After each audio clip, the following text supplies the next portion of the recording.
प्रिय विद्यार्थियों, आज हम कवि केशव दास द्वारा रचित संक्षिप्त रामचंद्रिका का अंश सीता का रूप सौंदर्य वर्णन का अध्ययन करेंगे।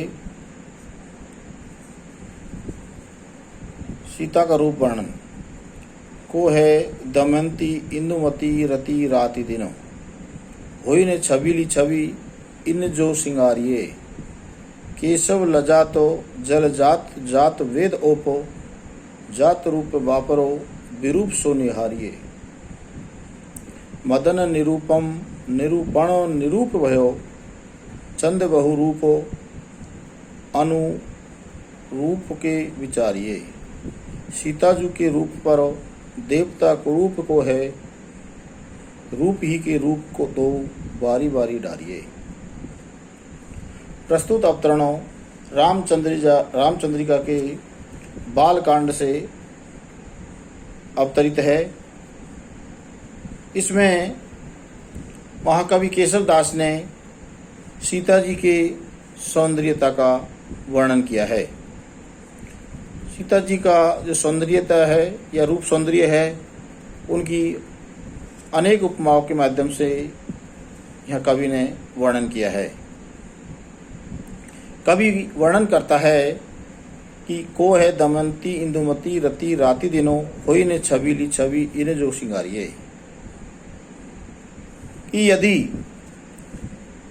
दमयंती राजा नल की पत्नी दमयंती, इंदुमती दशरथ की माता इंदुमती और कामदेव की पत्नी रति रात और दिन यदि विभिन्न प्रकार के प्रसाधनों से श्रृंगार करे तो भी सीता जी के सामने सुंदर नहीं बन सकती। अर्थात सीता जी का जो सौंदर्य है वो अनुपम है। उसके सामने दमयंती, इंदुमती और रति भी अपनी सौंदर्यता को नहीं बढ़ा सकती। ता कितने भी श्रृंगार करे, कितने ही प्रसाधनों से अपने को श्रृंगारित करे, लेकिन सीता जी की सौंदर्यता के सामने उनकी सौंदर्यता भी फीकी नजर आती है। केशव लजात जल जात जात वेद ओप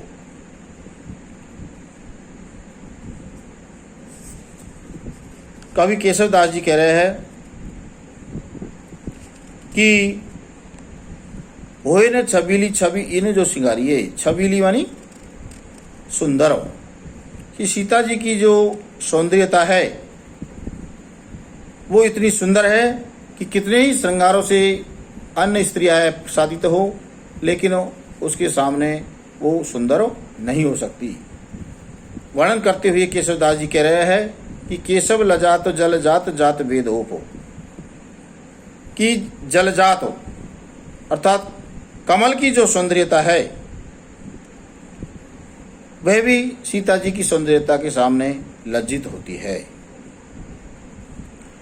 और जात वेद ओप हो, जात वेद का मतलब होता है आग अर्थात अग्नि। अग्नि की जो ओप मानी कांति, अग्नि की जो कांति है वह भी सीता जी के सामने फीकी पड़ जाती है।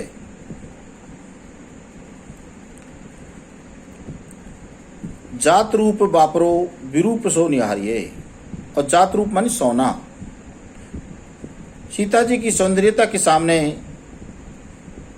बिचारा जो सोना है, वापरो मानी बिचारा, बिचारा जो सोना है वह भी जो है कुरूप सा दिखाई देने लगता है। तो जात रूप वापरो, बिचारा जो सोना है वह भी विरूप, विरूप मानी कुरूप सा, सो निहारी दिखाई देने लगता है, वह भी फीका पड़ जाता है। मदन निरूपम निरूपण निरूप भयो, तो सीता जी के सौंदर्य निरूपम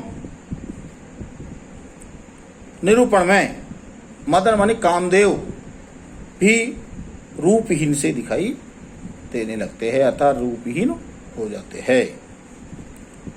चंद बहुरूपम, और चंद्रमा तो वह रूपा है, अर्थात अनुरूपम, अनेक रूपों को धारण करने वाला है।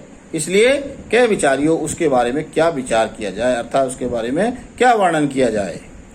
सीता जी के रूप पर देवता को रूप को है, और सीता जी के रूप सौंदर्य के सामने तो सीता जी के रूप सौंदर्य के सामने तो देवता कुरूप हो, अर्थात देव और देव नारियां वो भी कुरूप से दिखाई देने लगते हैं, अर्थात देव नारियां वह भी सीता जी के सामने सुंदर प्रतीत नहीं होती है। तो रूप ही के रूप को बारी बारी डारिए। इसलिए सीता जी के जो रूप सौंदर्य है उसके जितने भी अलंकार है, अर्थात रूप ही के रूप, सीता जी के रूप सौंदर्य के रूपक माने अलंकार, अर्थात भेद, जितने भी अलंकार है वे सब बारी बारी डारिए। वो सीता जी के सौंदर्य पर अनेक बार नौछावर होते हैं, अर्थात वो सब उनके ऊपर नौछावर है। तो सीता जी का सौंदर्य है वो अलौकिक है, अनुपम है और अद्वितीय है। उसके सामने अन्य जो अलंकार है, अर्थात अन्य जो उपमाएं है या अन्य जो भेद है वो सब फीके नजर आते हैं। तो यहाँ कवि केशवदास जी ने सीता जी की रूप सौंदर्य को अनुपम और स्वर्णम कांति का बताया है। परशुराम संवाद। परशुराम जी, तेरी सरासनो शंकर को शुभ सीयो स्वयंवर बाज परी, ताते बड़ो अभिमान महामनो मेरो नेकन शंक परी। राम, सो अपराध पर्यो हमसो, अब क्यों सुधरहु तुम हो कहो। परशुराम, बाहु जे दहु उठा रहु, के सब आपने धाम को पंथ गयो। कवि केशवदास जी ने इसमें जो धनुष भंग प्रसंग है, जो उसकी सीता स्वयंवर में जो धनुष भंग हो चुका है, और उसके बाद परशुराम जी और राम के बीच जो संवाद है उसका यहाँ वर्णन किया गया है कि इसमें राम ने परशुराम जी से कहा कि आप निसंकोच होकर के अपने मन की बात कहिए कि यह धनुष है वो मेरे द्वारा भंग हो चुका है। तब परशुराम जी ने आवेश में आकर के राम से ये कहा कि हे राम, तेरी सरासन शंख को शोभो, सिए स्वयंवर बाज परी। कि हे राम, यह सत्य है। परशुराम जी कह रहे हैं कि हे राम, यह सत्य है कि तुमने शिव का धनुष को तोड़ करके स्वयंवर में सीता का वर्ण किया है। तेरी सरासन शंख को, शंकर, तेरी सरासनो मानी सरासन मानी धनुष को, शंकर को, शिव धनुष को तोड़ करके भंग करके शुभ सिए स्वयंवर माज परी वरी, कि तुमने सीता जी का इस स्वयंवर में वर्ण किया है। इस कारण तात बढ़ो अभिमान महामन, कि तुम्हारे मन में अत्यधिक अभिमान बढ़ गया है, और तुमने मेरे नेकन शंक परी करी परी, कि तुमने मेरी नेक मानी थोड़ी भी शंका नहीं की है, अर्थात तुम्हारे मन में मेरे प्रति बिल्कुल भी डर नहीं है।